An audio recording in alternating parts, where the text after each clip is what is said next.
pour fin d'année et pour les vacances, si les utilisateurs souhaitent partir, la recommandation, je pense que ça serait de limiter la saturation du réseau en débranchant les produits qui ne sont pas essentiels pour la sécurité de la maison, de fiabiliser la connexion des produits là où c'est possible avec des connexions filaires plutôt que Wi-Fi. C'est toujours plus fiable.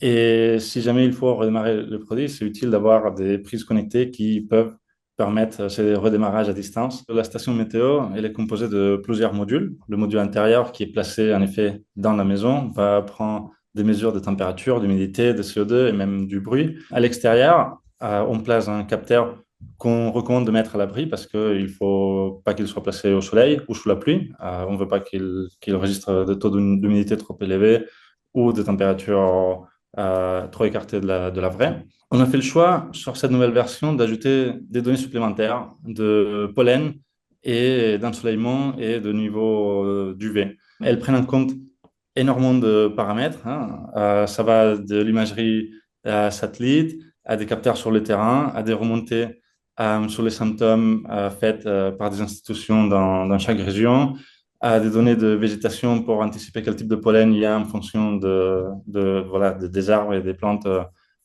plus habituelles dans chaque région du monde. Des données de pollen en temps réel et aussi une prévision sur 3 jours.